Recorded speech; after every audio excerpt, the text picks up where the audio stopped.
Good morning, everyone. Great to see you all. And thank you, Darren, for organising me to come along and speak. So it's something I'm really passionate about is mental health and helping people to navigate these conversations better, which then, of course, if the conversation goes better, then it's more supportive and then it encourages the person to actually get help often, and that results in better outcomes for everyone. So that's really where this session is. Now, of course, in 20 minutes, it's just a snapshot. It's just a snapshot for mental health. I'm going to give you some skills around sparking positive mental health conversations, because really what we want to do is change attitudes about talking about mental health, because we should be talking about it like any other illness. So someone doesn't choose to have a mental illness, just like they don't choose to have a physical illness. So we really need to, change the way we think about things and our own attitudes towards mental health as well. So this session, as I said, 20 minutes. It's certainly not a mental health first aid course or training, but I can talk to you about that later. But what I am going to take you through is some ways that you can recognise. So look at what are some of the signs that someone may be experiencing a common mental health problem, and then give you some steps, some really simple steps that you can take to support someone that you are concerned about. And then we'll also talk about what to do if they don't want our help, because that's a real possibility as well. Now, there is no doubt that the past 2 years have been incredibly tough on a lot of people and challenged people and impacted on mental health.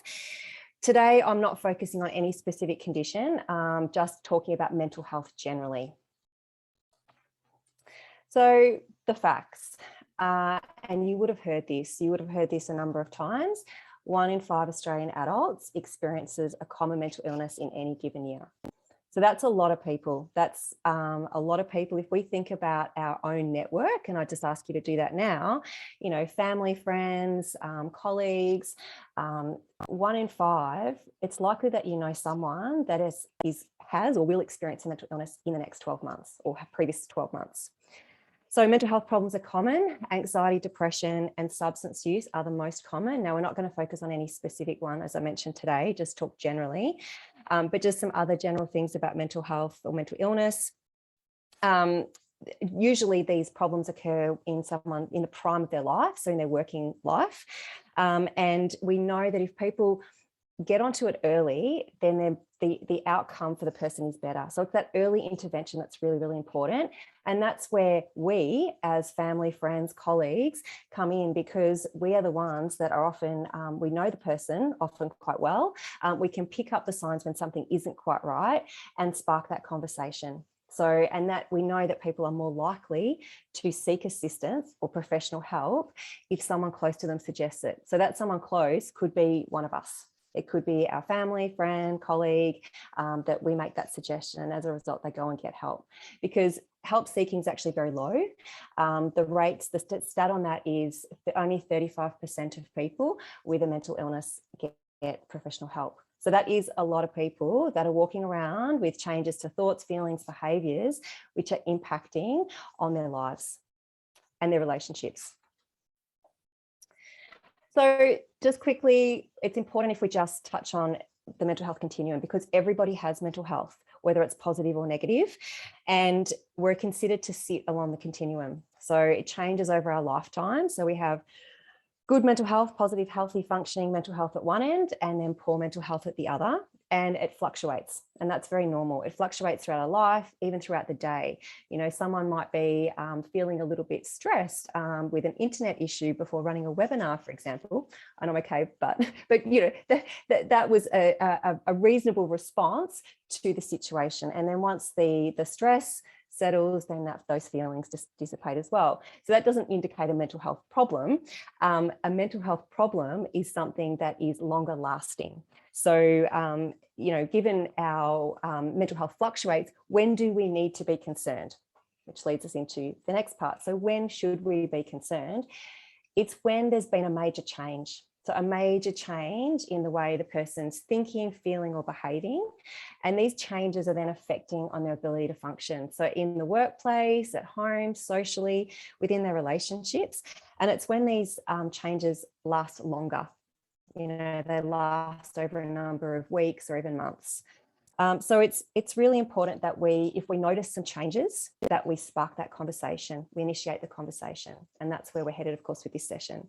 And I just would also say it's important that we also all have awareness of our own mental health and start to notice the signs when, hey, maybe we need to just either pull back a little bit or, focus on our well-being, self-care, all those things, because it's really important that we maintain that because we've got to look after ourselves first and foremost before we can care for other people.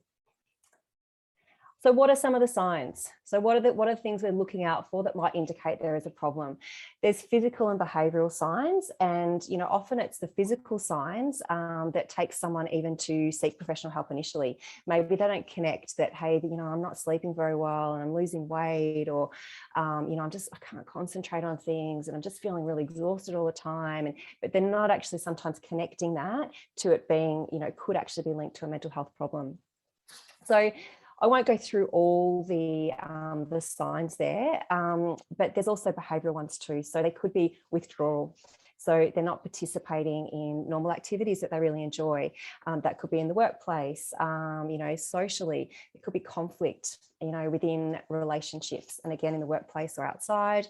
Excessive fear or worry, and these things are longer lasting.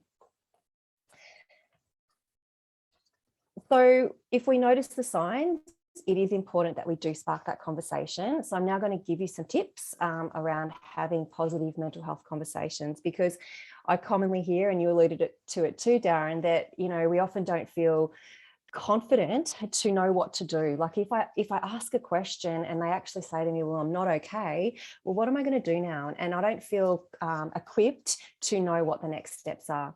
And really, we're not the health professionals here, so we always are going to make suggestions to seek professional help. But there are some really simple things we can do as that initial first responder, if you like, to help the person out. So simple steps. If we've noticed the signs, and of course we're going to approach the person, think about how you do that and consider time, place, are you the right person, privacy, all of those things. Because of course, if you are initiating a conversation and you've got to get to a meeting, or, it doesn't give the person any time or make them feel valued. You want to make sure you've got some time, that it's also private and confidential, so that the person feels that they can open up and have a conversation with you. And also to consider, are you the right person to have the conversation? Because sometimes we have our own attitudes or own experiences which may make it difficult for us to engage in that conversation. So maybe you aren't the right person and maybe someone else would be better placed. But they're things to think about in the lead up to having a conversation. But the simple steps really are that we want to ask. So we want to ask the question, is everything okay? We've all heard of, are you okay? And that's great. That's a great question to be asking. It can be easily dismissed. Oh yeah, I'm fine. But it can be very easily dismissed. So it's just, you might want to, lead in, and we'll talk about how we can do that in a minute with, the things that you've noticed, or I've been a bit concerned about this, you could lead into the question that way. Then you want to listen and really engage in active listening. And we'll talk a bit more about these in a minute. Support, and there's a range of different ways we can offer support to someone. And then finally, encouraging action. So that is encouraging the person to seek further support, professional help. And we'll talk through these steps in just a minute. And the other really important thing is to check back in. So, check back in after we've had a conversation and, at a time that feels appropriate for you. And depending on the relationship and the conversation, it might be the next day, it might be the next week, couple of days, that sort of thing, just depending on the situation. Okay, so asking. We've decided we're going to approach, we're going to ask the question. Now, this is just an example of a question that you could ask, but you haven't seen yourself lately. Is everything okay? Because you've noticed some signs that are a bit different. You kind of maybe, you haven't been coming along to run group, or you haven't been, just noticed that you're arriving a bit late for a few things, and, we haven't seen you lately, and those sorts of things. Is everything okay? And lead into the conversation that way. In terms of the words that you use, and people often worry, well, I just don't know if I've got the right words to use, just be genuine and just whatever feels right for you is okay. That will come across in the right way as supportive and genuine if you're authentic, if you're using your own words. But it is important we initiate that conversation if we have noticed changes. We then need to listen, and we really need to engage in active listening. And this is often really difficult because we want in our roles in life and you know, when we might be parents and managers, and we have to fix things, we have to fix problems. So we often want to jump in and fix. This is where it's important if we can actually just try not to do that and just really allow space for the person to talk, because it can often be very difficult for someone to open up anyway.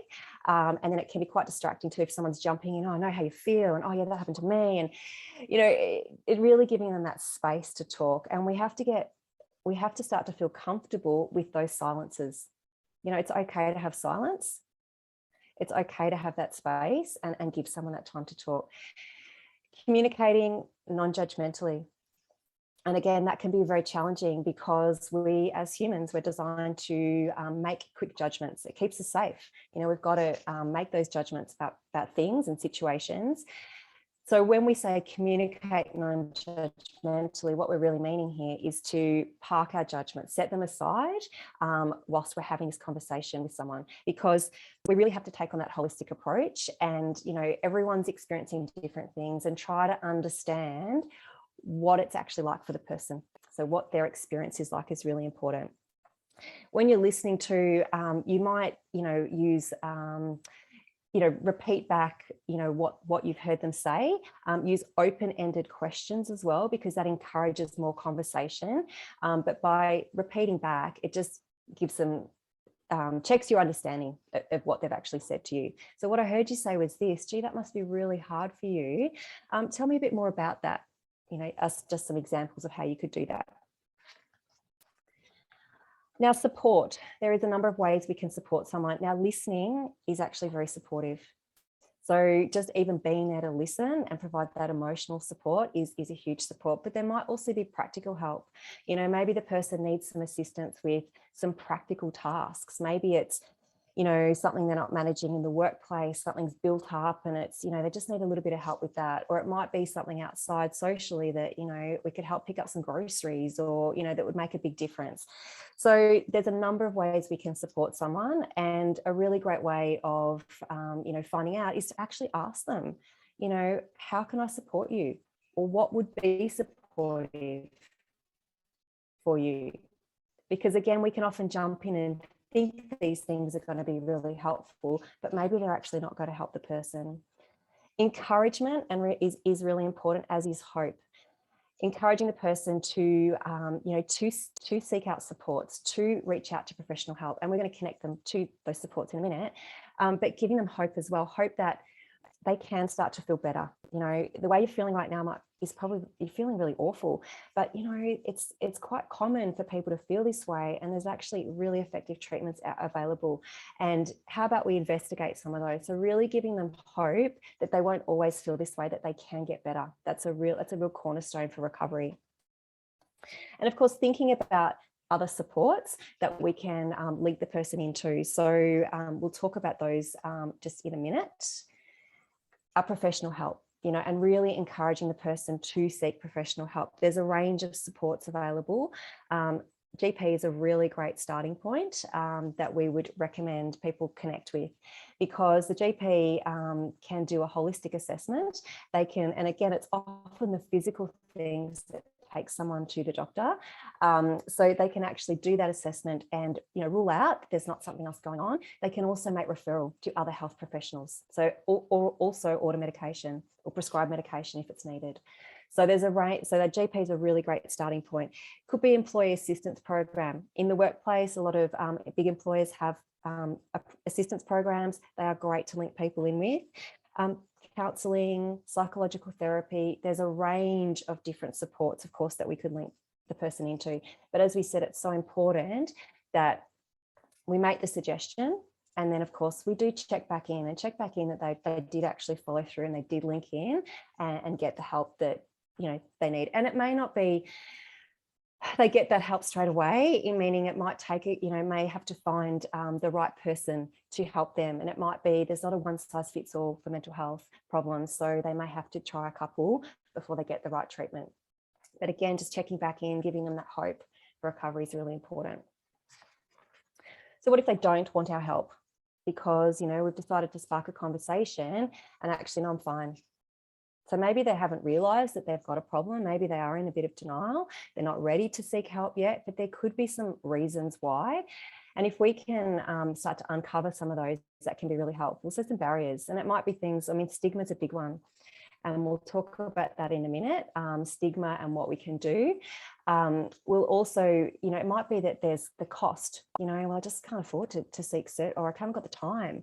And, you know, maybe we can uncover some ways around that. Yeah, well, did you know that there's actually a range of low-cost services available, you know, and we can access, you know, online, we can do telehealth, we can go in person. There's a range of different ways we can access services. So we might just need to break down some barriers with the person. We want to give them reliable information and continue to encourage them to seek professional help, but we can't force someone. We have to respect their right to privacy. The exception to that is, of course, if their symptoms became really severe and there was a risk to self or others. So they're in a crisis situation, that's when we would need to step in and get professional help against their wishes. So what you really want to do here is leave the door open. Leave the door open. Hey, look, I'm here. If you change your mind and you want to talk in the future, you can contact me at any time, or whatever you decide is appropriate. Happy to have to talk and support you as I can in the future. So really leave that door open, that you're there for them should they want some help in the future. I included this little image because I think it's quite a good little one here, this illustration, because there's two little people and they're just eating their lunch, going about every day, thinking that each other is fine. You know, think that person's fine, they've got their life figured out, always good, but it may not actually be the case. And so some people, whilst, you know, some people have clear signs and symptoms, some people hide it really well and it can be much harder to pick it up. So if we do recognize the signs, we've already said it's important that we step in and start the conversation, but it's important that we check in with each other also, you know, even if we haven't seen the signs. And I think one of the things that's come out of you know, being in lockdown and isolation is that we've actually been able to check in with each other more, you know, and ask it, but do it in a genuine way, you know, that I actually am concerned about you, how are you going, those sorts of things is really important. Just wanted to make a quick note about stigma, because we do know that is one of the reasons why people don't seek help. And it may be one of the reasons why we don't initiate conversations as well, because we're just not comfortable talking about mental health. But really, there's a number of things that we can do, and we all play a part in this. We all play a part in helping to break down the barriers, in helping to create that mentally healthy, friendly world where we talk about mental illness like we do with any other illness. You know, someone doesn't choose, as we said, they don't choose to have a mental illness. It's not a sign of weakness. These are real medical conditions, and the person needs treatment just like they do for any other physical illness. So it's not something that should be hidden. So, you know, we should be having open conversations. So what we can do ourselves is to really learn about mental health problems, learn about mental illness, learn about how it impacts people, and really try and see the person, not their illness, you know, really. And when we are, you know, if we feel comfortable, we may share lived experiences. You certainly don't have to, but you may share experiences. The other thing that you can do is become a mental health first aider, which of course really increases your awareness of mental health conditions, as well as reduces stigma. And it really does give you the confidence to be supporting someone with a common mental health problem. So the final thing I wanted to leave you with today is to really never underestimate the power that we have to make a positive difference in someone's life. And it really all starts through the conversation. So we can be that rainbow in someone else's cloud. We can have the conversation. It is just a conversation, and it could result in the person reaching out to professional help, linking in, getting the right help, which then of course they get better support, their recovery is better, less long-term impacts. So there's a better outcome for everyone. So we could be that rainbow in someone else's cloud. So I just wanted to leave you with that. And finally, just say thank you. Thank you for taking the time to for your interest in mental health, but also for taking the time to actually think about your own attitudes and how we can support people better and how we can have these conversations. So thank you.